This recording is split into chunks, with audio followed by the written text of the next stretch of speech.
Hello everyone, so welcome to my YouTube channel. So today we are going to start with the first chapter of chemistry class 12, which is purely based upon NCERT new syllabus, which is from 2025 to 2026. तो जो पहला chapter है guys, in the last video we have already seen the weightage and the number of chapters. So the total number of chapters it is just 10. पहले ज्यादा chapters थे, फिर reduce हुआ chapters, अब टोटली हो चुका है 10 चैप्टर्स. तो we are going to start with the first chapter, that is solutions.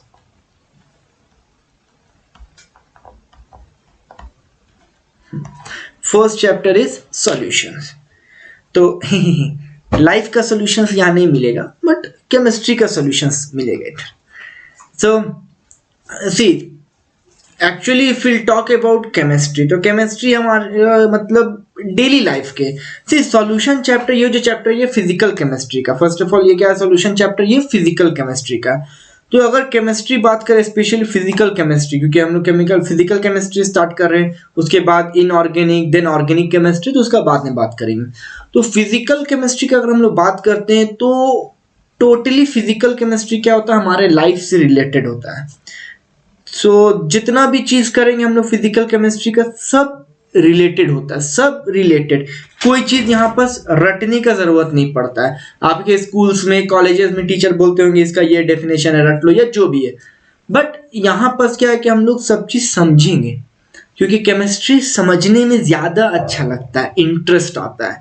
रटने से फिर वो बोरिंग हो जाता है और सिर्फ लगता है कि रिएक्शंस रटते रहो, फॉर्मूलाज रटते रहो. फिर उसके बाद जब आते हैं एक्सरसाइज प्रॉब्लम्स पे या एनसीईआरटी इंटेक्स्ट प्रॉब्लम्स पे, तो फिर वो डिफिकल्ट होता है, क्योंकि रटे हुए रहते हैं तो चीज समझ में नहीं आता है.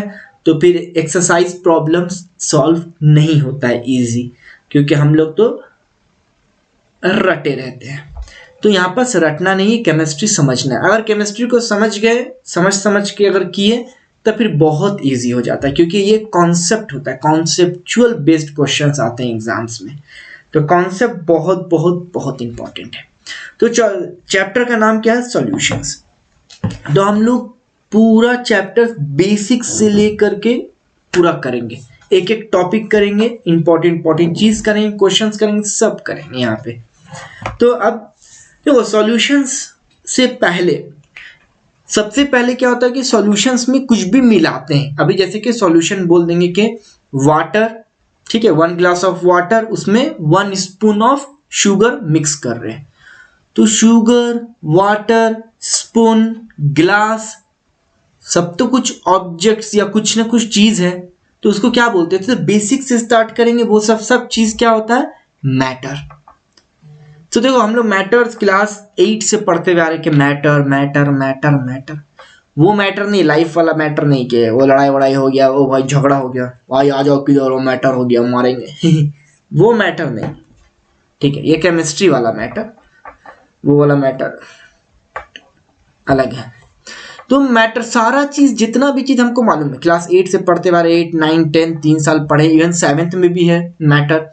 तो मैटर क्या होता है, बेसिकली मैटर होता है कि अगर इंग्लिश में जैसे कि सबको डेफिनेशन मालूम है, सबको डेफिनेशन मालूम है कि anything that has mass and occupy space is called matter. कोई भी चीज अगर जिसका मास होगा और ऑक्यूपाई करेगा स्पेस, उसको बोलते हैं मैटर. क्योंकि देखो, सॉल्यूशंस में as I have said you, 1 गिलास का पानी लिए, उस पानी में 1 गिलास का पानी लिए, ठीक है, पहले गिलास लिए. गिलास क्या है, मैटर है. गिलास में पानी डाले, पानी क्या है, पानी भी मैटर है. उसके बाद स्पून लिए, स्पून भी मैटर है. उसमें 1 स्पून शुगर लिए, शुगर भी मैटर है. अब उस शुगर को वाटर में डाल के डिसॉल्व कर दिए, ठीक है, तो क्या बन गया, शुगर सॉल्यूशन बन गया, वो भी मैटर है. तो सारा चीज क्या है, सारा चीज मैटर है. तो मैटर हम लोग को पता है कि anything that has mass and occupy space is called matter.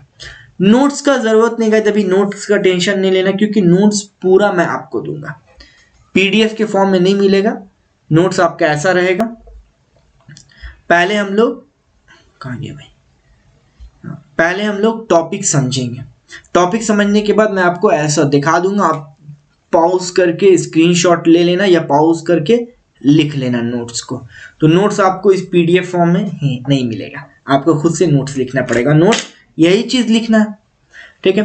तो मैटर क्या हो गया? मैटर हो गया anything that has mass and occupy space is called matter. हमको बचपन से पता है, हमारे आसपास जितनी भी चीज है सब मैटर है, ठीक है। तो जैसे कि हमने कहा सॉल्यूशन बनाने के लिए अगर हम शुगर सॉल्यूशन बना रहे हैं तो एक ग्लास लिए, तो ग्लास क्या है? ग्लास मैटर है। तो देखो अभी मैटर का अगर हम लोग बात करेंगे, मैटर, तो मैटर का क्या होता है? Matter is divided into 3। मालूम है, बचपन से पढ़ते हुए आ रहे हैं, सॉलिड, लिक्विड, गैसियस। मैटर के 3 स्टेट्स होते हैं, solid state, liquid state, gaseous state.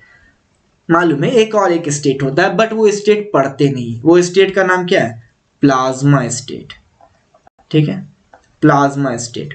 तो वो स्टेट पढ़ते नहीं है, ठीक है। तो मैटर के कितने स्टेट्स होते हैं? 3 स्टेट्स, सॉलिड, लिक्विड, गैसियस, हमको मालूम है। मैटर का डेफिनेशन भी मालूम है, anything that has mass and occupy space is called matter. किसी का भी अगर मास है और ऑक्यूपाई कर रहा है स्पेस तो मैटर है। कुछ भी गाइस, आप अपना एक हेयर भी ले लो, हेयर भी रखोगे तो मास ने ऑलमोस्ट नेग्लिजिबल है, बट कुछ तो मास है, ओके, कुछ मास होगा हेयर में, तो वो मास है और हेयर को रखोगे कहीं पास भी तो वहां पास का स्पेस ले रहा है, तो mass and occupy space is called matter, okay. Matter के 3, solid, liquid and gaseous, 3 state होते हैं, हमको मालूम है। अभी जैसे कि ये पेन ले लिए, जैसे कि हम एग्जांपल दे रहे थे शुगर सॉल्यूशन का, ठीक है। तो ग्लास लिए सबसे पहले, तो ग्लास क्या है? सॉलिड, तो मैटर आ गया। ग्लास में डाल दिए वाटर, तो वाटर क्या? लिक्विड, मैटर आ गया, ठीक है। नॉर्मल वाटर डाले तो लिक्विड हो गया, मैटर हो गया। फिर उसके बाद क्या है गाइस? उसके बाद हम लोग स्पून से उसको मिक्स करके क्या कर दिए? स्पून से उसको मिक्स करके शुगर सॉल्यूशन बना दिए। तो जो शुगर सॉल्यूशन बना वो भी मैटर है। अब अगर मान लो, तो सॉलिड हमको पता चल गया, ठीक है, कि गिलास सॉलिड है, स्पून सॉलिड है, इवन जो शुगर डाले वो भी सॉलिड फॉर्म का है, जो नॉर्मल वाटर था ग्लास में लिए थे वो लिक्विड फॉर्म का है, ठीक है। अब वही शुगर सॉल्यूशन को अगर हम मान लो एक बाउल में ले लेते हैं और उस बाउल भी क्या है? वेरी गुड, बाउल भी सॉलिड है। अब बाउल में शुगर सॉल्यूशन डाले जो कि लिक्विड है, अब उसको हीट किए बाउल को, तो क्या होगा? यस, टेम्परेचर इंक्रीज होगा, और जैसे जैसे टेम्परेचर इंक्रीज होगा क्या होगा? जो बाउल के अंदर शुगर सॉल्यूशन जो लिक्विड है वो धीरे धीरे एवापोरेट होकर के गैस बन करके एटमॉस्फेयर में निकल जाएगा। तो क्या हो गया? गैस बन करके जो निकल रहा है वो क्या? गैस भी एक मैटर है। तो सॉल्यूशन जब भी बनेगा कोई भी चीज का, उसमें सब चीज जितना भी यूज हो रहा है मैटर है, ठीक है। ग्लास जो यूज किए वो सॉलिड मैटर का हो गया, स्पून सॉलिड मैटर का, जो शुगर डालेंगे सॉलिड मैटर का, अगर सॉल्ट डालोगे तो वो सॉलिड मैटर का, ठीक है। अगर मान लो जैसे हॉर्लिक्स बना रहे हो, ठीक है, बूस्ट बना रहे हैं, boost is the secret of mind energy, Horlicks taller stronger sharper जो लोग हॉर्लिक्स पीते रह गया हाइट ही रह गया छोटा क्या का टॉलर स्ट्रॉन्गर शार्पर, शार्पर तो हुए कभी नहीं, हॉर्लिक्स पीने के बाद और मस्त नींद आया, सो जाते थे तो अभी क्या है? शुगर सॉल्यूशन बना, जैसे कि हॉर्लिक्स ले लो या बूस्ट ले लो, तो क्या करते? ग्लास लेते हैं, ग्लास क्या है? सॉलिड है। ग्लास में मिल्क डाले, मिल्क क्या हो गया? लिक्विड हो गया। अब उसमें बूस्ट पाउडर डाले, बूस्ट पाउडर भी सॉलिड हो गया, और स्पून से डाले, स्पून भी सॉलिड, स्टिर किए तो बूस्ट जो बन गया मिल्क में डालने के बाद वो क्या हो गया? पूरा सॉलिड हो गया, सॉरी लिक्विड हो गया। तो सॉलिड भी है लिक्विड भी है, दोनों भी मैटर है। अभी अब उसको दूध को आप गर्म करोगे, ठीक है, बॉयल करोगे, तो बॉयल करोगे तो क्या होगा? वेपर निकलता है। जब दूध जब बॉयल होता है तो वेपर निकलता है, तो वेपर निकलता है तो क्या होगा? गैस हो गया। तो मैटर 3 में होता है, सॉलिड, लिक्विड, गैस, हमको मालूम है अच्छे से, ठीक है। एक क्वेश्चन देते हैं, एक अच्छा वाला क्वेश्चन दे रहे हैं तुम लोग को। ये बताओ, ये स्माइली क्वेश्चन है, ठीक है, ये अच्छा सा क्वेश्चन है इसलिए smiley question. State of fire, ये कमेंट्स में करके बताओ, गूगल से मत सर्च कर लेना, आता है तो कमेंट्स करके बताना स्टेट ऑफ फायर क्या होता है, नहीं तो नेक्स्ट क्लास में बताएंगे स्टेट ऑफ फायर क्या होता है। तो मैटर समझ में आइए कि anything that has a mass and occupy space is called matter. Matter के तीन होते हैं, सॉलिड, लिक्विड, गैसियस। तीन स्टेट होते हैं मैटर के। सारा नोट्स मुझको मालूम है आपको आता है, बट फिर भी नोट्स लिखना। अब सबसे अगर मान लो हम पूछ देते हैं तुम लोग से कि भैया H2O, H2O क्या है, तुम बोलोगे सर H2O तो वाटर है, H2O तो वाटर है, नॉर्मल वाटर है जो पीते हैं, ठीक है, H2O है, वाटर है। तो अब H2O वाटर, ठीक है, अगर पूछ देंगे H2O वाटर, जो तुम लोग कह रहे हो H2O वाटर का फॉर्मूला सही है, तो किस फॉर्म में है, सॉलिड में है, लिक्विड में है, गैसियस में। तो बहुत कोई लोग क्या बोलेंगे, पूछना भी सबसे कि H2O क्या है, बोलेंगे H2O तो वाटर का फॉर्मूला है। तो वाटर का फॉर्मूला है तो वो सॉलिड है, लिक्विड है, गैस है। सबको बोलेगा H2O water, liquid. H2O liquid है, H2O लिक्विड है, अरे क्या बात करते हैं, H2O लिक्विड, H2O लिक्विड, नहीं नहीं नहीं। H2O क्या है, H2O एक मॉलिक्यूल्स है। H2O क्या, H2O मॉलिक्यूल है। तो H2O ही एक ऐसा है जो तीनों स्टेट में फॉर्म होता है। H2O सबसे पहली बात क्या है, H2O हमको मालूम है कि H2O मॉलिक्यूल है और यही तीनों फॉर्म में होता है। जैसे कि वाटर है, वाटर को हम फ्रीजर में रख दिए तो क्या हो गया, आइस में कन्वर्ट हो गया। तो आइस क्या, आइस सॉलिड है। अभी सेम वाटर को हम रूम टेम्परेचर में रख दिए, वही आइस को, पहले देखो एक गिलास पानी लिए, वो वाटर को हम फ्रीजर में रख दिया तो क्या हो गया, वो आइस में कन्वर्ट हो गया, लेकिन है तो वाटर, वाटर का फॉर्म है, राइट, वाटर का फॉर्म है, तो वो कन्वर्ट हो गया तो आइस में, आइस मतलब सॉलिड। अभी सेम वो आइस को निकाल करके रूम टेम्परेचर पे छोड़ दिए तो वो आइस मेल्ट होकर के नॉर्मल वाटर में आ गया, नॉर्मल वाटर मतलब लिक्विड। अब सेम नॉर्मल वाटर को हम ले करके बॉयल किए तो क्या हो गया, वाटर वेपर। क्योंकि बॉयल करते टाइम अगर तुम ये इसको मान लो जैसे कि कोई बॉल है, बॉल में तुम वाटर बॉयल कर रहे हो, उस बॉल को तुम कोई भी प्लेट से कवर कर दिए तो क्या होता है, जब बॉइलिंग होगा वाटर का, जब प्लेट हटाओगे तो वाटर वेपर्स तुमको प्लेट में मिलेगा, ठीक है। तो गैसियस फॉर्म में क्या होता है, वाटर वेपर। अगर प्लेट से नहीं ढकोगे तो क्या वो तुमको दिखेगा, वो वाटर वेपर गैस के फॉर्म में निकल रहा है ऐसे करके, राइट। ऐसे जब फायर करते हैं तो क्या होता है, इसको चलाएंगे, पानी है, इसको नीचे चलाएंगे तो ऐसे करके वेपर फॉर्म में निकलता है, वाटर वेपर के फॉर्म में, तो गैसियस स्टेट में वाटर वेपर हो जाता है।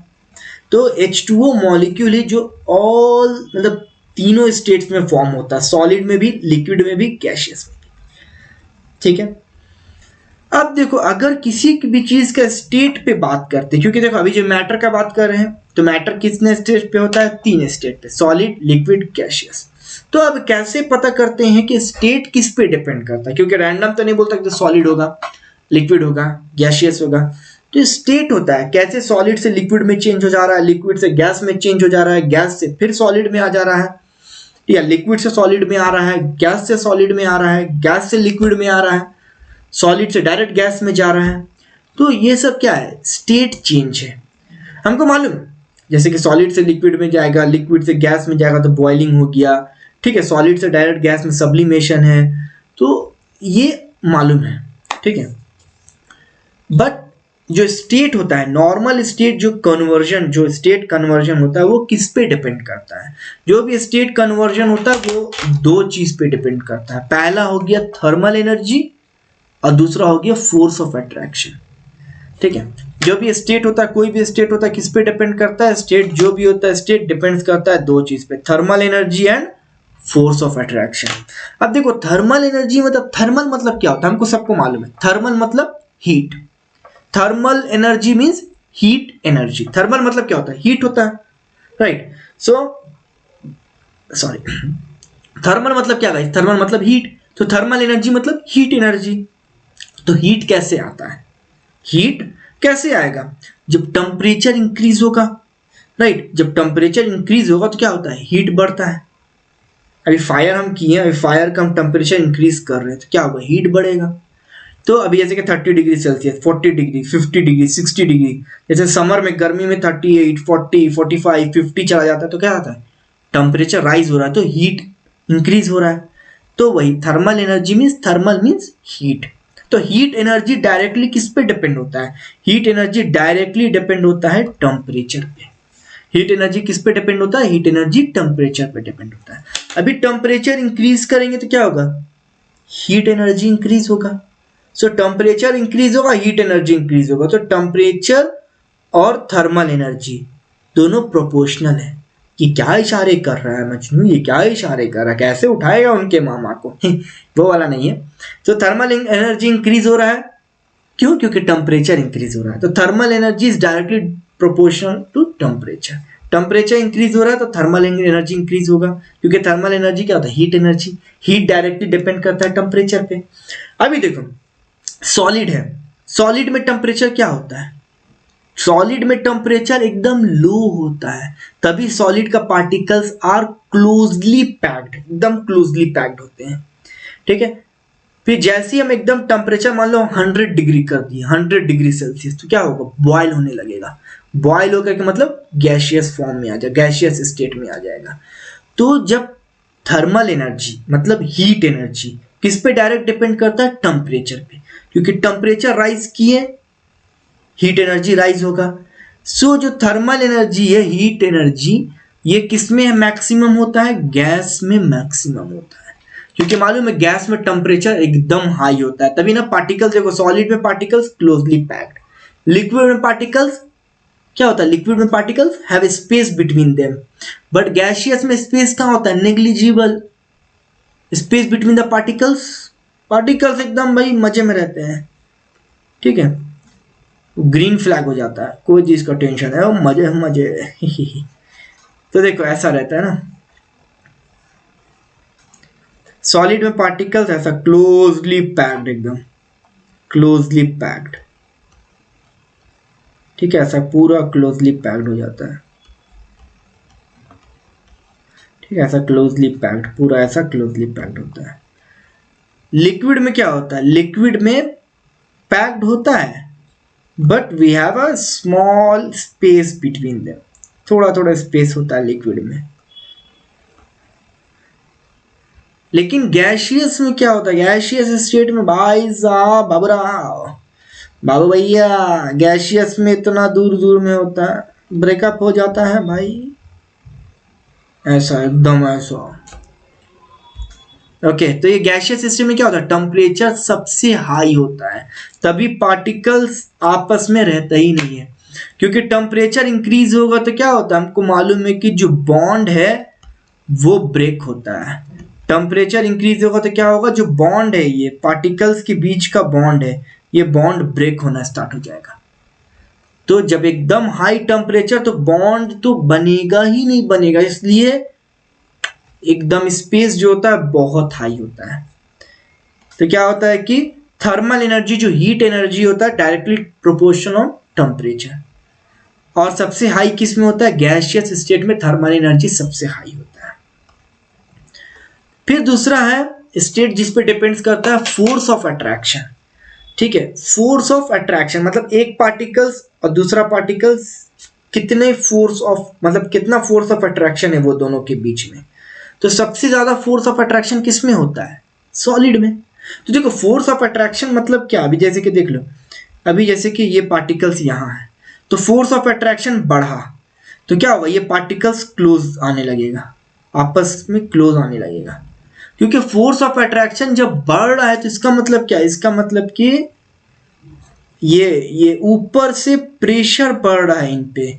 क्या बढ़ रहा है, ऊपर से प्रेशर बढ़ रहा है, तब ये लोग the particles will start moving close to each other.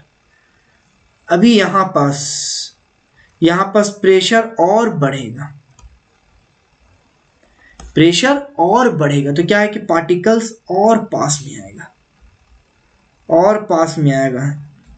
जब प्रेशर एकदम हाई लेवल पे हो जाएगा, एकदम प्रेशर एकदम टाइटली पैक्ड, पूरा प्रेशर लगा दिए टाइटली पैक्ड, तो क्या हो जाएगा, देखो सारा पार्टिकल से सब टाइटली पैक्ड हो जाएगा, नो स्पेस बिटवीन देम।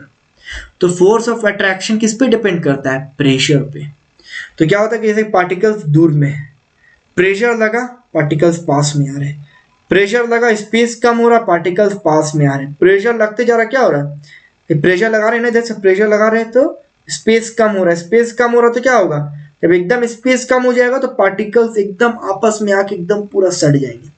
जैसे होता है ना बस में ट्रैवलिंग करते हो तो क्या होता है, पहले आप जाते हो तो आराम से आप रहते हो गैशियस स्टेट में, एक इधर बैठा हुआ है, उस सीट पे बैठा हुआ है, उधर बैठा हुआ है, उधर बैठा हुआ है, ठीक है। फिर क्या होता है, जैसे जैसे आदमी बढ़ते हैं, आदमी मतलब नंबर ऑफ पार्टिकल्स, जैसे जैसे आदमी बढ़ेंगे नंबर ऑफ पार्टिकल्स बढ़ेंगे, क्या होगा? आपके बगल में कोई आएगा, फिर उस सीट पे धीरे धीरे करके सब सीट ऑक्यूपाई हो जाएगा। अब फिर कुछ लोग भी खड़े रहेंगे तो उनके बीच में भी स्पेस है, क्योंकि अभी प्रेशर कम है पब्लिक का।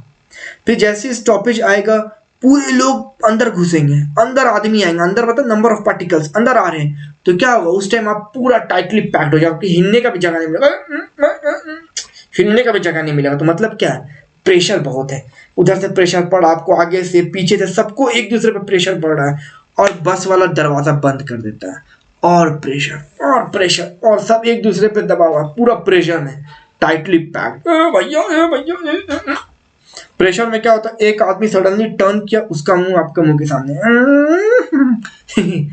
वाह भैया। तो प्रेशर होता है। तो जब प्रेशर बढ़ता है तो क्या होता है? फोर्स ऑफ अट्रैक्शन जैसे बढ़ेगा, प्रेशर मतलब प्रेशर बढ़ेगा तो फोर्स ऑफ अट्रैक्शन भी बढ़ेगा। तो जैसे थर्मल एनर्जी मतलब हीट एनर्जी डायरेक्टली प्रोपोर्शनल होता है टेम्परेचर पे, टेम्परेचर बढ़ा थर्मल एनर्जी बढ़ा। क्या है, क्या ऐसे उठाएगा मजनू? सेम प्रेशर है, प्रेशर बढ़ेगा फोर्स ऑफ अट्रैक्शन बढ़ेगा, क्योंकि अभी दूर है। जैसे प्रेशर बढ़ रहा है पास में आएगा, पास में आएगा, पास आओ पास आओ, पास आ जाएगा। तो पास आएगा तो क्या होगा? पार्टिकल्स जितने भी फार में थे, दूर में थे, सब एक दूसरे के पास में आ जाएंगे, ये टाइटली पैक्ड हो जाएंगे। तो प्रेशर इंक्रीज हुआ, फोर्स ऑफ अट्रैक्शन इंक्रीज होगा। तो सबसे हाई फोर्स ऑफ अट्रैक्शन किस में होता है? सॉलिड में, मतलब सॉलिड में सबसे हाई प्रेशर होता है। तो जो भी स्टेट होता है, स्टेट किस पे डिपेंड करता है? दो पे डिपेंड करता है, thermal energy and force of attraction. तो thermal energy depend directly proportional किस पे? टेम्परेचर पे। और फोर्स ऑफ अट्रैक्शन किस पे डायरेक्टली मतलब प्रोपोर्शनल है? प्रेशर पे। तो थर्मल एनर्जी सब किस में हाई होता है? गैस में, ऑब्वियसली टेम्परेचर सबसे हाई गैस में होता है। और फोर्स ऑफ अट्रैक्शन जो प्रेशर सबसे ज्यादा हाई किस में होता है? सॉलिड में होता है। अब बात है लिक्विड। तो लिक्विड में सब न्यूट्रल होता, मतलब सब इंटरमीडिएट में होता है, ठीक है ना? तो एकदम हाई होगा एक्सट्रीम पे या एकदम लो पे होगा, मीडिएट में होगा, इंटरमीडिएट में होगा, ठीक है। तो यहाँ पर टेम्परेचर भी एवरेज में होता है, बीच में होता है, फोर्स ऑफ अट्रैक्शन भी बीच में होता है। तो या तो ना ज़्यादा टेम्परेचर होता है कि पार्टिकल्स भाग रहे हैं इधर उधर, या ज़्यादा भी फोर्स ऑफ अट्रैक्शन होता है कि पार्टिकल्स एकदम सट गए, मीडियम होता है, ठीक है। तो स्टेट्स ये दो पे डिपेंड करता है। अब उसके बाद हम लोग ये देखेंगे, ये हम लोग को बहुत अच्छे से पता है, फिर भी देख लेंगे। सॉलिड, लिक्विड, गैस, ये तीन पे मास, शेप, वॉल्यूम। देखो सॉलिड का मास हमेशा कांस्टेंट होता है, क्योंकि ये हो गया तुम्हारा, इसको पेन है, इसको ब्रेक कर दो, ब्रेक करने के बाद भी क्या है? मास सेम रहेगा, ठीक है, तो कांस्टेंट रहता है। लिक्विड का भी मास कांस्टेंट रहता है, ठीक है। अगर मास तुम ले लिए 500 ग्राम तो 500 ग्राम रहेगा। अभी जैसे कि ये है पेन है, अभी मान लो इसका 100 ग्राम होगा, इसको हम ऐसे तोड़ दिए, तो मान लो एक बड़ा पार्ट टूटा, एक छोटा पार्ट टूटा, बड़ा पार्ट का 60 ग्राम, छोटा पार्ट का 40 ग्राम, तो 60 + 40 100 ग्राम, तो पूरा का भी 100 ग्राम। तो मास हमेशा कांस्टेंट होता है सॉलिड का।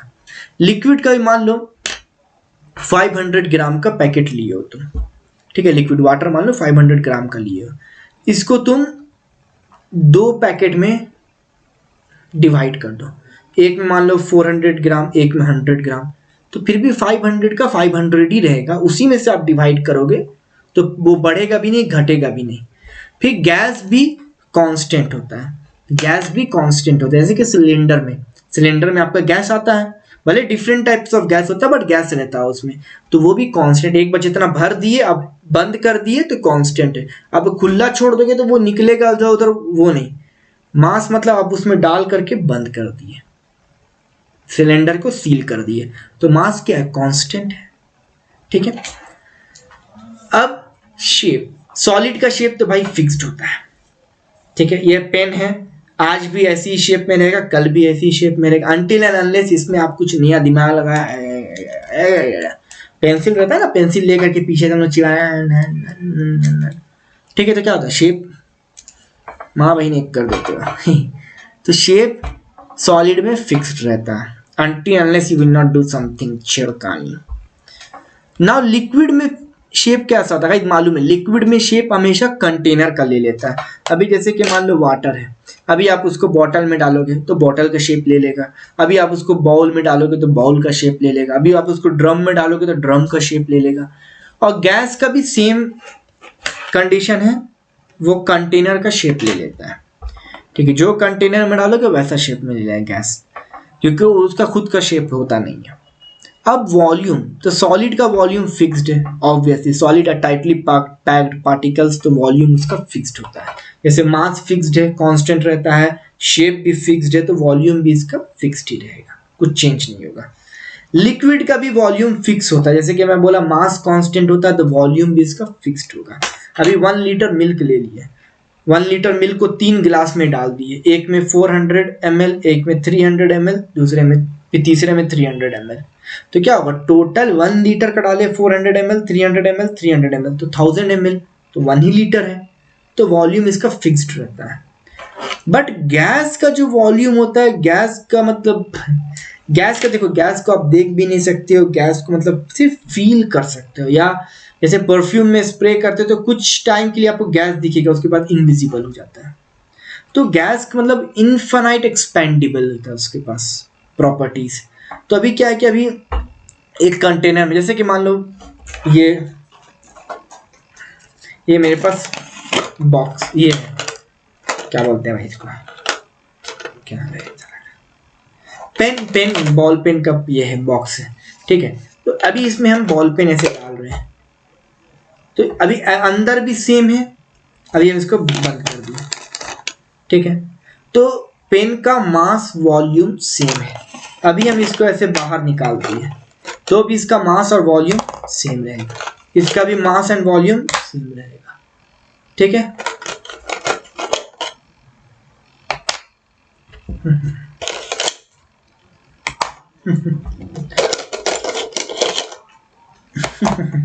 तो मास एंड वॉल्यूम हमेशा सेम रहेगा। अभी लिक्विड का बात करेंगे, तो लिक्विड मान लो इतना हम भरे हैं, ठीक है, इतना तक पानी हम भर के इसको बंद कर दिए।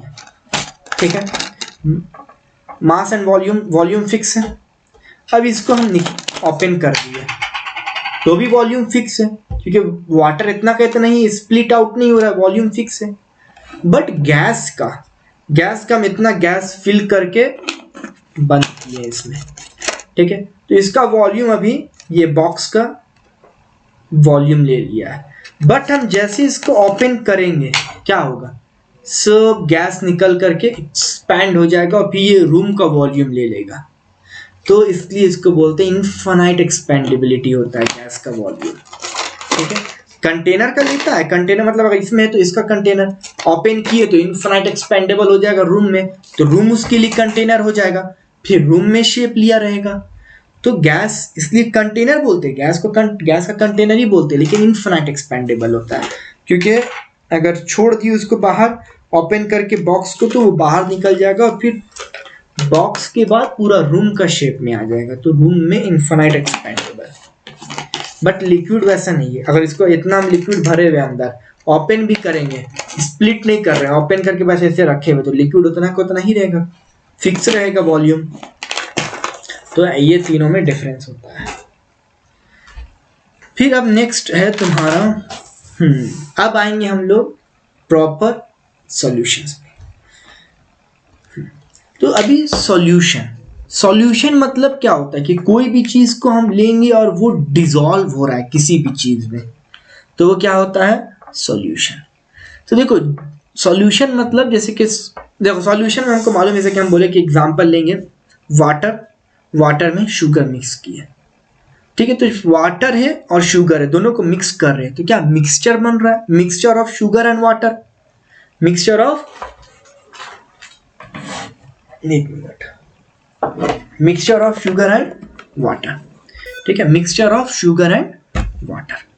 तो ये क्या मिक्सचर, तो सॉल्यूशन जब भी प्योर नहीं होता, सॉल्यूशन एवरी टाइम मिक्सचर होता है, क्योंकि कोई चीज को किसी में मिला के डिसॉल्व करवा रहे हैं तो सॉल्यूशन होगा, ठीक है। तो सॉल्यूशन क्या होता है, सॉल्यूशन हमेशा मिक्सचर में होता है, और हमको मालूम है मिक्सचर हमेशा दो टाइप का होता है, बोलो आओ भैया। मिक्सचर हमेशा दो टाइप का, होमोजीनियस मिक्सचर है, हेटेरोजीनियस मिक्सचर, यस बाबू भैया। Homogeneous mixture and heterogeneous mixture, दो टाइप का मिक्सचर होता है, बट हेटेरोजीनियस में हमको पता है कि वो कंप्लीटली डिसॉल्व नहीं होता है, ठीक है, और होमोजीनियस में कंप्लीटली डिसॉल्व हो जाता है। तो इसलिए हम लोग सॉल्यूशन में किसको कंसीडर करते हैं, होमोजीनियस मिक्सचर को। सॉल्यूशन तो मिक्सचर है, कंफर्म है कि सॉल्यूशन मिक्सचर है, बट सॉल्यूशन होमोजीनियस मिक्सचर को लेते हैं, ठीक है। सॉल्यूशन किसको लेते हैं, होमोजीनियस मिक्सचर को लेते हैं, क्योंकि सॉल्यूशन जो कंप्लीटली डिसॉल्व हो जाता है, ठीक है। तो अभी देखो इसका डेफिनेशन क्या है, solution it is the homogeneous mixture. बताया अभी क्यों होमोजीनियस मिक्सचर बोलते हैं, क्योंकि वो शुगर को अगर डिसॉल्व करेंगे वाटर में, अगर शुगर सॉल्यूशन बनता है, इसका मतलब sugar completely dissolve in water. अभी मिल्क में बूस्ट को डिसॉल्व करोगे means Boost completely dissolve in milk, ठीक है। तो शुगर क्या है, sugar is the homogeneous mixture beyond the dimension of items and molecules. देखो beyond the dimension of items and molecule, that means ये क्या, हम लोग सिर्फ आइटम्स और मॉलिक्यूल्स तो नहीं ले रहे हैं, small small small small small large number of items and molecules ले रहे हैं। जैसे वाटर तो सिर्फ स्मॉल वाटर नहीं लिए, लार्ज अमाउंट ऑफ H2O है। अभी आइटम्स मान लो अगर हम लोग शुगर्स भी ले रहे हैं, तो शुगर के एक आइटम्स तो नहीं ले, कितना आइटम्स है शुगर्स के। तो जब वो लोग डिसॉल्व हो रहा था, it is not atoms and molecules, ये बिग में मिक्सचर हो गए, and then they will make a solution. तो beyond the dimension of items and molecules, because they are not the small atoms and small molecules, क्योंकि हम लोग Dalton's atomic theory में पढ़े थे, right. Atom is made up of tiny particles, तो atoms impossible है कि small small small small atoms लेंगे, छोटा सा मॉलिक्यूल्स लेंगे, वैसा इम्पॉसिबल है। तो इसलिए हम लोग क्या बोलते हैं, beyond the dimension of items and molecules, okay, क्योंकि ये मिक्सचर हो जाता है और बहुत लार्ज क्वांटिटी में होता है, देन जाके सॉल्यूशंस बनता है।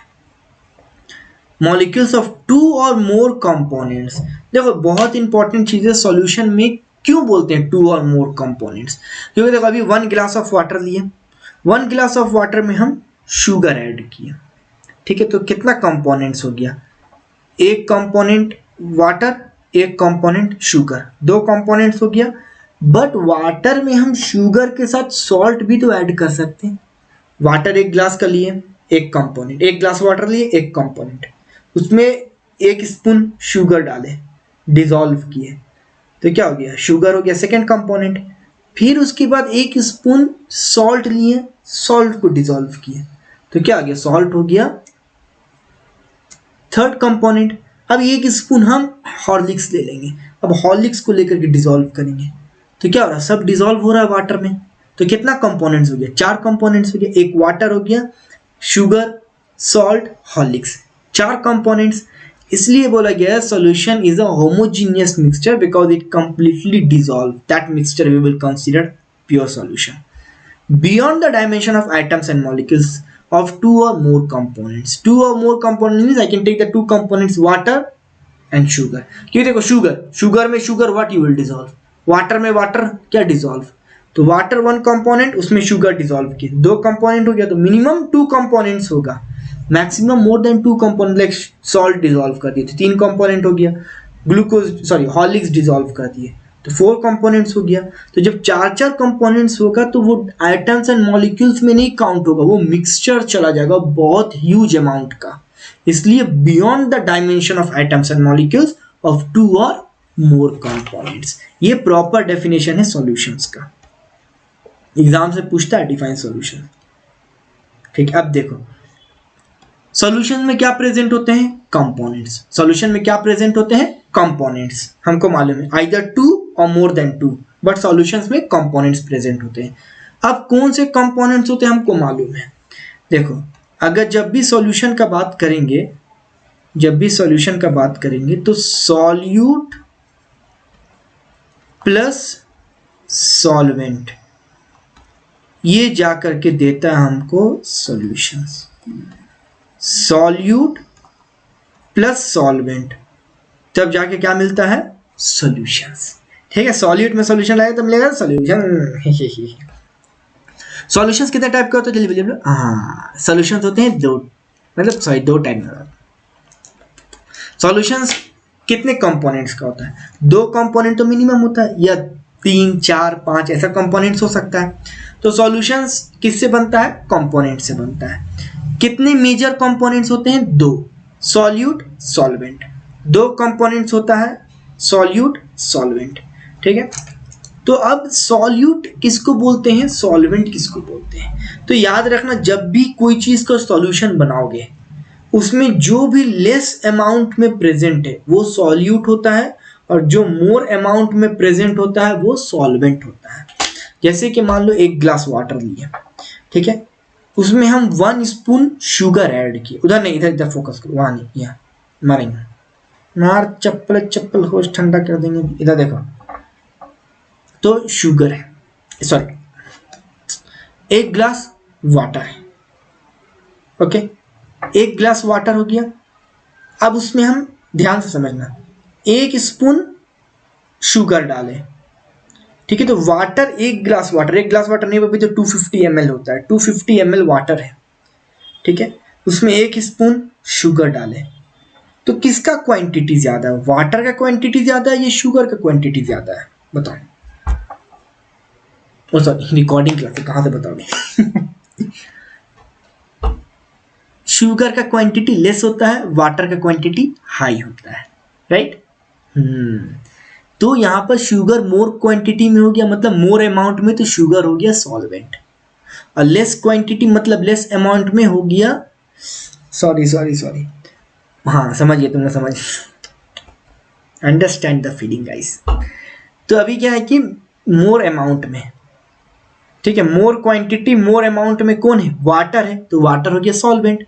अभी लेस क्वांटिटी लेस अमाउंट में क्या है, शुगर है, तो शुगर हो गया solute.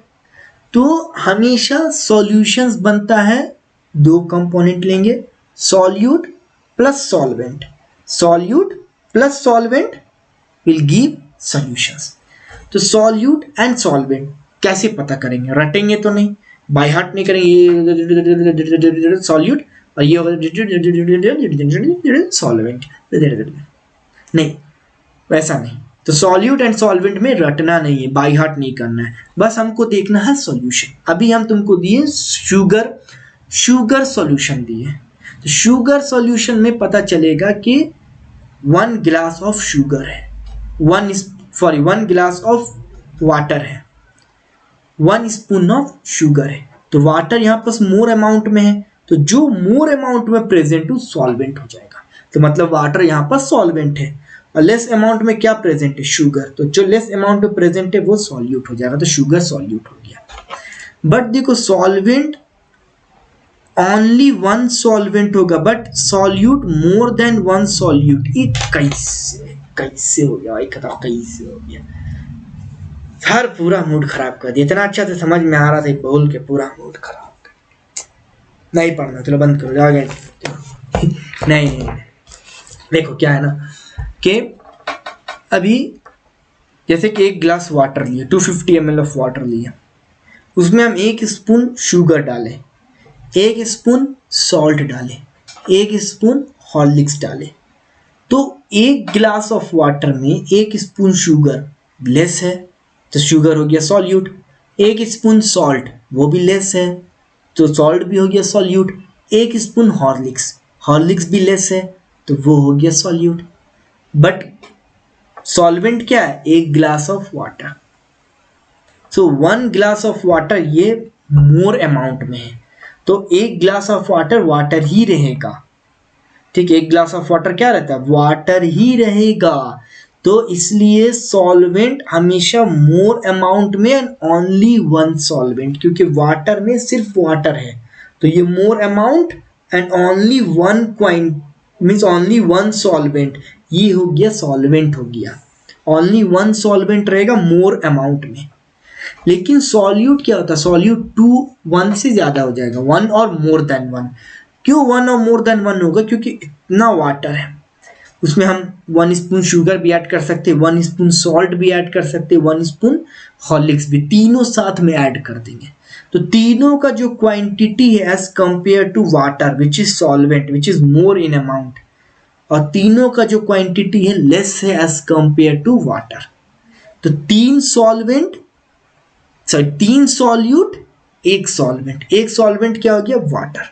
So every time in solution we have the major two components, solute and solvent. तो solute plus solvent gives solution. तो solvent जो more amount में रहता है, more quantity में, और solvent हमेशा एक ही रहेगा solution में, ओके। बट solute क्या है, जो less amount में रहता है वो होता है solute। solute एक या एक से ज्यादा हो सकता है, इस एग्जाम्पल दिए अभी, ठीक है। अब देखो जैसे कि ये सॉल्यूशन है, solute plus solvent will get solution. एक सॉल्यूट एक सॉल्वेंट, तो कितने कंपोनेंट्स हो गए, टोटल 2। जैसे एक सॉल्यूट मतलब हम शुगर डालें, सॉल्वेंट मीन्स वाटर में, तो एक शुगर एक वाटर, तो दो कंपोनेंट मीन्स हम लोग बोलेंगे बाइनरी सॉल्यूशन। अभी यहां पास हम शुगर प्लस सॉल्ट डाल दिए, शुगर प्लस सॉल्ट, तो यहाँ पे 2 सॉल्यूट हो गया, लेकिन यहाँ पर सॉल्वेंट सिर्फ एक ही रहेगा, सॉल्वेंट मोर अमाउंट में। तो सॉल्वेंट एक वाटर हो गया, तो 2 + 1 3, टोटल 3 कंपोनेंट्स, तो टर्शियरी सॉल्यूशन। अभी हम sugar plus salt plus Horlicks powder डालें, 3 सॉल्यूट डालें, किसमें, सॉल्वेंट हो गया वाटर में, तो सॉल्वेंट एक हो गया, सॉल्यूट 3, तो 3 + 1 4 कंपोनेंट, तो क्वाटरनरी सॉल्यूशंस। ऐसा डाल के ये sugar plus salt plus Horlicks water में डाल के ये मिक्सचर मत पीना बहुत खराब हो जाएगा।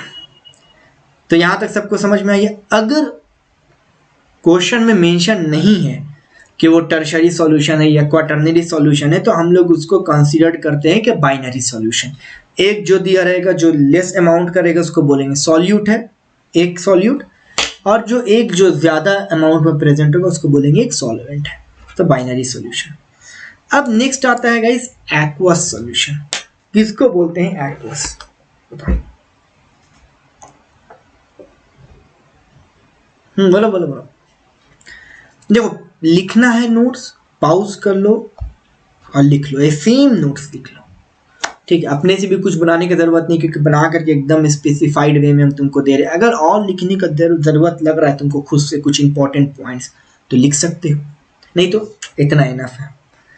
एक्वस सॉल्यूशन मींस यस, सही, जो बोले सही है। Aqueous solution means solvent is always water.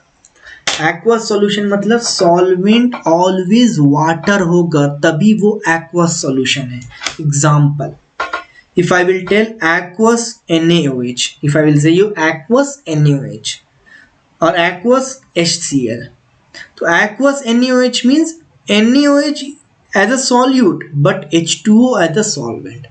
So aqueous solution means solvent is always water. If you will bring any other thing except than water as a solvent, then it is not an aqueous solution. Aqueous solution means every time solvent is always water. Like aqueous HCl, so HCl will become solute and H2O will become solvent. So solvent will always water. So that's why it's called aqueous solution.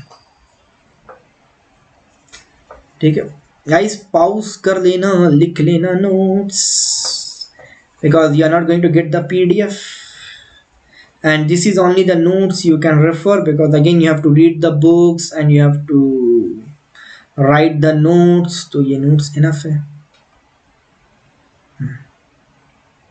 Okay, we know in the solution the reactive part is solute and solvent provide medium for reaction. Suppose 1 glass of water and 1 spoon of sugar.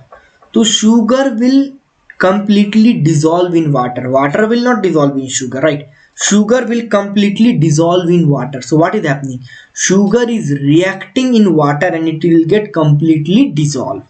Sugar is reacting in water and it will get completely dissolved. So in solution, the reactive part is solute. Means solute is small, less quantity. So solute will get completely react and dissolve in solvent. But solvent is what? Solvent provide medium for reaction, because solvent provide medium for reaction. Okay, solvent, what the solvent provide? Like solvent is the water, it will provide the medium, okay, for reaction, क्योंकि water में react हो रहा है, water में पूरा sugar dissolve हो रहा है, तो वाटर प्रोवाइड कर रहा है मीडियम।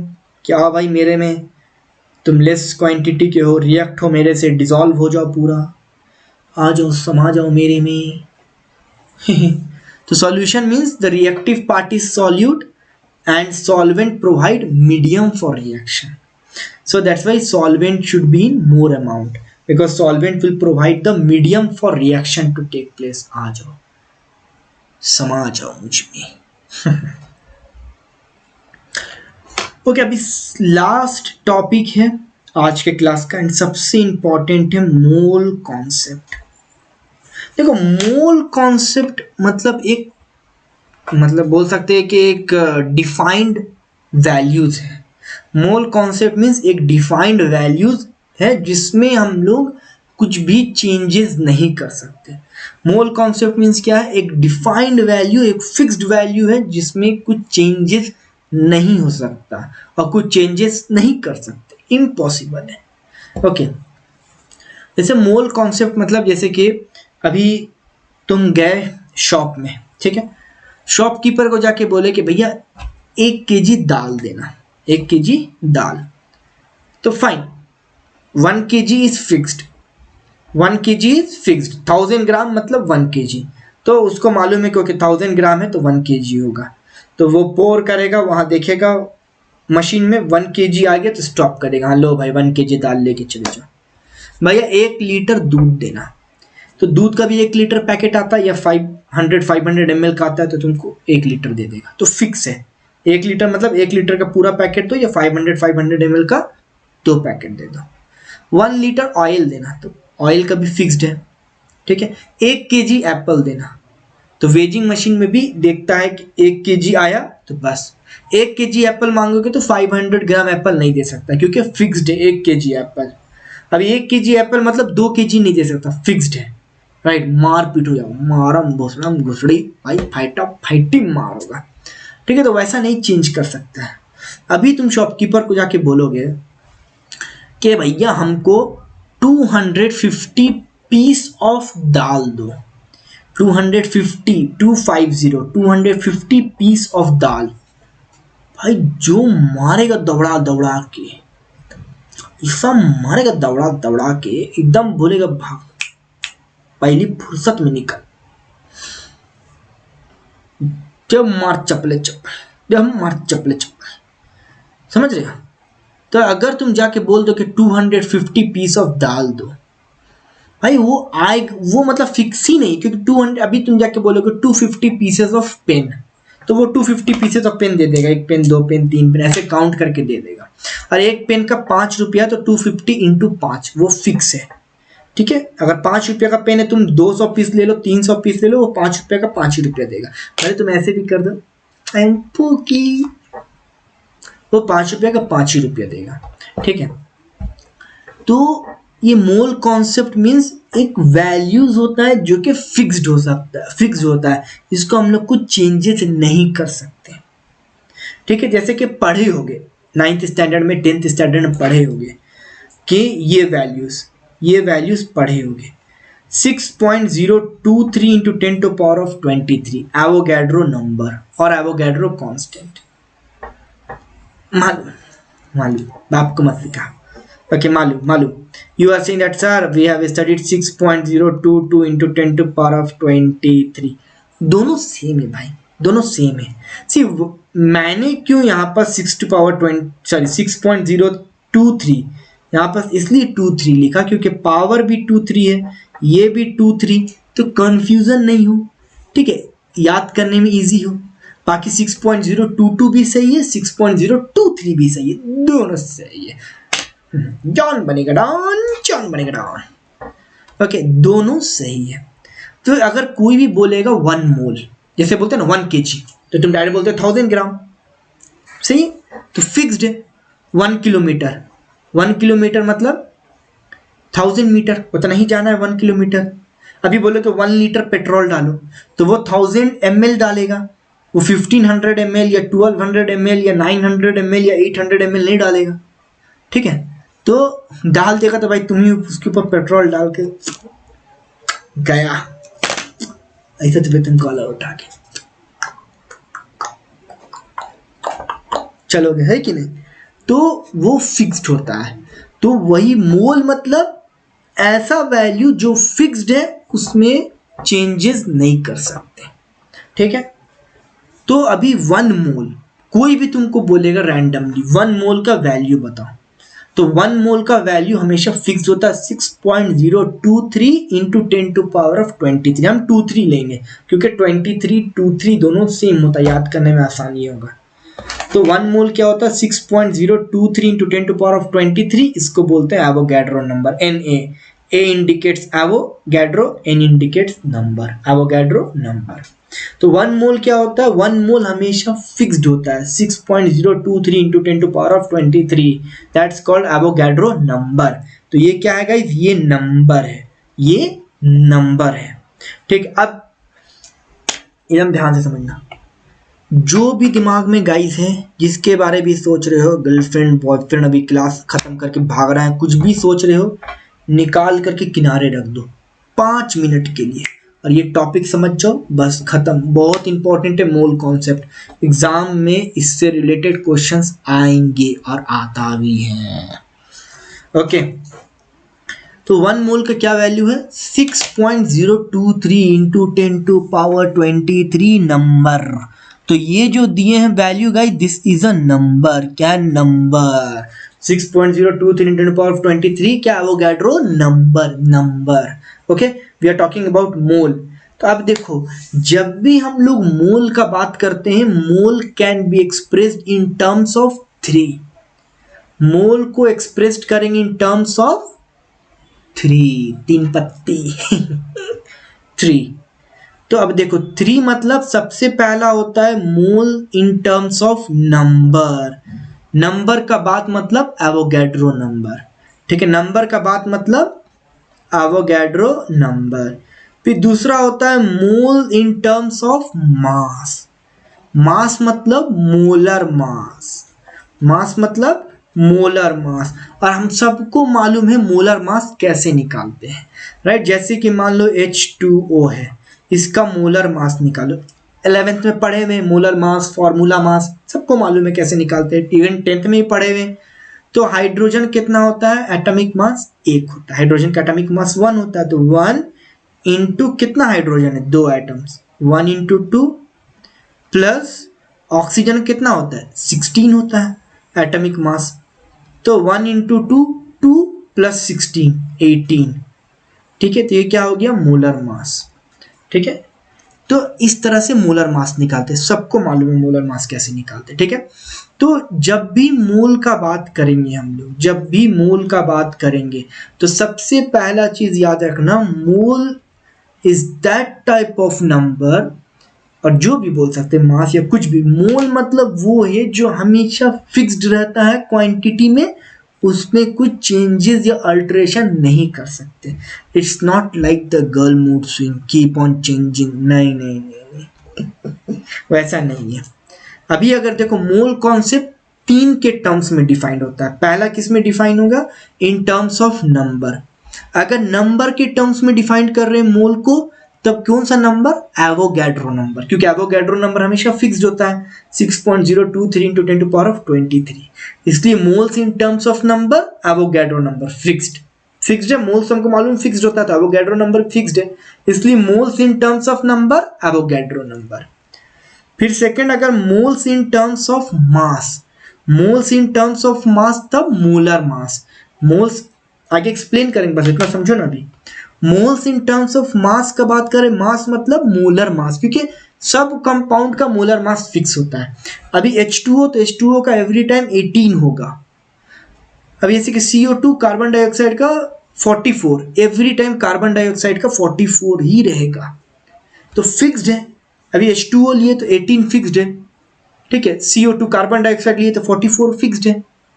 तो वैसे ही सबका फिक्स्ड होता है, चेंज नहीं होता है। इसलिए मोल्स अगर इन टर्म्स ऑफ मास तो मोलर मास, क्यों? क्योंकि मोलर मास फिक्स्ड होता है और मोल्स उसी को लेते हैं जो नंबर फिक्स्ड होता है। जैसे कि moles in terms of number, तो कौन सा नंबर? एवोगैड्रो नंबर, क्योंकि एवोगैड्रो नंबर फिक्स्ड होता है। Moles in terms of mass तो मोलर मास, क्योंकि सब कंपाउंड का मोलर मास फिक्स्ड होता है। अब फिर लास्ट वाला है जो moles in terms of volume, moles in terms of volume. तो वॉल्यूम मतलब वॉल्यूम कौन सा लेंगे? वॉल्यूम देखो गाइस, हमेशा वॉल्यूम किसका हम लोग कंसीडर करेंगे? गैस का। Moles can be calculated only for gas. तो जब भी moles in terms of volume का बात कर रहे हैं तब हम लोग किसका? गैस का। तब किसका लेंगे? हमेशा गैस का वॉल्यूम सही से निकलता है। और gases should be present at STP, standard temperature pressure condition, standard temperature pressure condition, ठीक है। तो हमेशा क्या होता है? स्टैंडर्ड टेम्परेचर प्रेशर कंडीशन का वैल्यू होता है 22.4 लीटर, क्योंकि वॉल्यूम किस में देखते हैं? वॉल्यूम लीटर में देखते हैं। तो वॉल्यूम लीटर में देखेंगे तो लीटर में मतलब क्या होगा? लीटर में 22.4 लीटर। तीसरा जो है, पहला था moles in terms of number, तो नंबर में किसको लेंगे? जल्दी बोलो। एवोगैड्रो नंबर, वेरी गुड, क्योंकि उसका नंबर फिक्स्ड होता है एवरी टाइम 6.023 × 10⁻23। सेकेंड है moles in terms of mass. तो जब मास का बात करेंगे तो किसका मास लेंगे? मोलर मास, क्योंकि मोलर मास हमेशा सब कंपाउंड का फिक्स्ड होता है। फिर तीसरा है moles in terms of volume. तो वॉल्यूम किसका? गैस का and standard temperature pressure condition पे। Moles in terms of volume किसका? गैस का एट STP, ठीक है, स्टैंडर्ड टेम्परेचर प्रेशर। क्यों? क्योंकि इसका वॉल्यूम हमेशा फिक्स्ड होता है 22.4 लीटर। वॉल्यूम क्या होगा? 22.4 लीटर, ठीक है। अब देखो फॉर्मूला देखेंगे हम। अगर हम ले रहे हैं mole in terms of number, moles अगर हमको मालूम करना है number of moles but in terms of number, अगर मान लो क्वेश्चन में नंबर दिया हुआ है और बोल रहा है नंबर ऑफ मोल्स, क्योंकि क्वेश्चन पता चल जाता है। जैसे कि दिया हुआ है 3.011 × 10⁻20 न्यूट्रॉन्स, इसका मतलब क्या है बताओ? अगर बोलेंगे 3.011 × 10⁻20 न्यूट्रॉन्स, इसका मतलब क्या है? इसका मतलब साफ है कि 3.011 × 10⁻20 नंबर ऑफ न्यूट्रॉन्स प्रेजेंट है। तो जब नंबर का बात होगा तब सीधा number of moles in terms of number का फॉर्मूला है। वहां एग्जाम में नहीं बोलेगा कि find the number of moles in terms of number, और find the number of moles in terms of mass, और find the number of moles in terms of gas, ऐसा नहीं। इससे पता करेंगे क्या दिया हुआ, किस टर्म्स में दिया हुआ है। अगर बोलेगा ऐसे कि 26 × 10⁻17 इलेक्ट्रॉन्स, तो इसका मतलब क्या है कि 26 × 10⁻17 नंबर ऑफ इलेक्ट्रॉन्स प्रेजेंट है वहां पे, ठीक है। तो जब नंबर का बात किया गया तो हम लोग फॉर्मूला लगाएंगे moles in terms of number का, क्योंकि देखो गिवन नंबर हमेशा क्वेश्चन में दिया रहेगा। गिवन नंबर क्वेश्चन में दिया रहेगा डिवाइड बाय एवोगैड्रो नंबर, क्योंकि नंबर में कौन सा आता है? एवोगैड्रो नंबर, ठीक है। ये देखो given number divided by Avogadro number, इसका देख लो given number divided by Avogadro number, ऐसे करके नंबर ऑफ मोल्स निकल जाएगा। बस हमको देखना है कि इन टर्म्स ऑफ क्या दिया हुआ है। ये सिंपल पता चल रहा है भाई, ये नंबर ऑफ इलेक्ट्रॉन्स का बात कर रहा है, इतना नंबर ऑफ इलेक्ट्रॉन्स, तो मतलब नंबर का बात कर रहा है। तो number of moles in terms of number का फॉर्मूला लगा देंगे, क्योंकि नंबर का देखो क्वेश्चन ही में दिया हुआ। ये हो गया तुम्हारा given number divided by number में कौन सा नंबर लेते हैं? Avogadro number. तो एवोगैड्रो नंबर डिवाइड करो, आ गया नंबर ऑफ मोल्स। इसका भी सेम है, गिवन नंबर दिया हुआ है, देखो गिवन नंबर डिवाइड बाय, जब नंबर का बात आता है कौन सा कांस्टेंट नंबर? एवोगैड्रो नंबर, तो वो लगा देंगे, कैलकुलेट करो, निकल गया नंबर ऑफ मोल्स। अगर वहीं यहां पास बोलेगा how many moles are in 50 grams of NaCl, 50 grams of NaCl, तो ग्राम मतलब क्या होता है? ग्राम तो नंबर नहीं है, ग्राम वॉल्यूम भी नहीं है, ग्राम क्या है? ग्राम मास है। ग्राम तो नंबर भी नहीं है, ग्राम वॉल्यूम भी नहीं, ग्राम क्या है? ग्राम मास है। मतलब यहां पास मोल्स का बात कर रहा है इन टर्म्स ऑफ ग्राम्स। तो फॉर्मूला क्या है? गिवन मास। तो गिवन मास हमेशा जो क्वेश्चन में दिया हुआ है 50 डिवाइड बाई मोलर मास। किसका मोलर मास? जिसका बोल रहा है NaCl का, NaCl का मोलर मास सबको आता है निकालने, निकाल लो, डिवाइड करो, आ गया number of moles. Same how many moles? Moles बात कर रहा है इन 12 ग्राम्स ऑफ CO2। तो they are talking moles in terms of gram. तो mole in terms of gram. तो mole in terms of gram, ग्राम किस में आता है? मास में ग्राम। तो mole in terms of mass. तो given mass divided by mass means molar mass. Simple है, given mass divide by molar mass. देख लो formula, given mass divide by molar mass. तो बस हमको देखना है मोल किस में दिया हुआ है, नंबर में। तो जो गिवन नंबर है डिवाइड बाय नंबर के लिए कौन आता है? Avogadro number. तो डिवाइड बाय एवोगैड्रो नंबर। अगर मोल दिया हुआ in terms of gram, gram means mass होता है, तो मास के टर्म में दिया हुआ है मोल, तो गिवन मास, क्वेश्चन में हमेशा गिवन मास दिया रहेगा। तो given mass divided bye molar मास, इसका निकालो मोलर मास जो कंपाउंड दिया हुआ है। सिंपल। अभी अगर सेम बोल देगा कि हाउ मेनी मोल्स, मोल्स है, of oxygen gas occupy 44.8 litre at STP। तो अब मोल्स बोल रहा है in terms of L means litre, moles in terms of litre. तो moles in terms of litre, litre किस में आता है? नंबर तो लीटर नहीं है, मास भी लीटर नहीं है, वॉल्यूम। लीटर किस में आएगा? वॉल्यूम में। तो सेम फॉर्मूला हो जाएगा, गिवन वॉल्यूम जो क्वेश्चन में दिया, गिवन वॉल्यूम डिवाइड बाय ये जो वॉल्यूम एट STP है 22.4। तो निकल के नंबर ऑफ मोल्स। बस सिर्फ नंबर ऑफ मोल्स क्या देखना है हमको? देखना है किस में है, नंबर में है या मास में है या वॉल्यूम में। क्योंकि नंबर में तो न्यूमरेटर में गिवन नंबर हो जाएगा, मास में है तो न्यूमरेटर में गिवन मास जो क्वेश्चन में दिया हुआ है, वॉल्यूम में है तो न्यूमरेटर में गिवन वॉल्यूम हो जाएगा जो कि क्वेश्चन में दिया हुआ है वॉल्यूम। ठीक है। अगर नंबर में है तो नंबर में क्या कांस्टेंट होता है? Avogadro number. तो डिनोमिनेटर में एवोगैड्रो नंबर आ गया। अगर मास में है तो मास में क्या कांस्टेंट होता है? Molar mass. तो डिनोमिनेटर में मोलर मास आ गया जो भी कंपाउंड दिया हुआ है। अब उसके बाद वॉल्यूम, वॉल्यूम में क्या कांस्टेंट है? हमको मालूम है 22.4 लीटर होगा एट STP पे, तो 22.4 लीटर डिनोमिनेटर में आ जाएगा। तो इस तरह से समझ करके सब, अभी देखो 3 फॉर्मूला यहाँ पास यूज हुआ। अभी इसको बाय हार्ट कर लेते तो एग्जाम में कंफ्यूजन में होता है, इसमें ये लगाना है कि इसमें वो लगाना है या कब लगाना है, नहीं लगाना है, दिमाग कद्दा ही बड़ा हो जाता। तो क्या किए, इसको समझ गए कि मोल कॉन्सेप्ट क्या है। कि मोल का कॉन्सेप्ट मतलब मोल फिक्स्ड वैल्यू जिसका कोई भी अल्टरेशन नहीं हो सकता। तो अब देखना है कि मोल किस में बोल रहा है। नंबर में है तो नंबर का फिक्स्ड वैल्यू मालूम है, एवोगैड्रो नंबर। मास में है तो मास का फिक्स्ड वैल्यू मालूम है, मोलर मास। सब कंपाउंड का मोलर मास फिक्स्ड होता है। वॉल्यूम में है तो वॉल्यूम का फिक्स्ड 22.4 लीटर। तो सब डिनोमिनेटर में आ जाएगा फिक्स्ड वैल्यू, और जो भी गिवन वैल्यू क्वेश्चन में वो न्यूमरेटर में हो जाएगा। तो फॉर्मूला इस तरह से याद हो गया। तो इस तरह से गाइस करेंगे तो समझ के पूरा समझ में भी आ जाएगा, समझ के हम लोग फॉर्मूला भी समझ जाएंगे। रटने की जरूरत नहीं, 2 से 3 बार लिखोगे हर फॉर्मूला को दिमाग में समझ में आ जाएगा। तो आज के लिए इतना ही। अब नेक्स्ट टॉपिक में हम लोग नेक्स्ट क्लास में हम लोग नेक्स्ट टॉपिक कंटिन्यू करेंगे। तो समझ में आया है गाइस? देखो ये सब क्वेश्चंस बनाना, खुद से बना करके देखना, सब समझ में आ जाएगा। पॉज करके यही नोट्स लिख लेना। नोट्स फिर से खुद से बना के ऐसा वैसा करने का ज़रूरत नहीं है, सारा सेग्रीगेटेड नोट्स है, इसी को लिख लो आराम से। यही आएगा एग्जाम में, ऐसे ही लिख देना नंबर फुल 70 आउट ऑफ 70। तो नोट्स मैं ऐसा करके दूंगा, कहीं PDF तुम लोग को दे नहीं सकता हूँ। तो ऐसा करके थोड़ा मेहनत करो, लिखोगे तो लिखा हुआ चीज़ भी दिमाग में याद रहेगा। देखते जाओ, समझते जाओ, पॉज करके लिखते जाओ। ठीक है। Okay guys, so thank you and bye bye. We'll meet in the next video. So take care.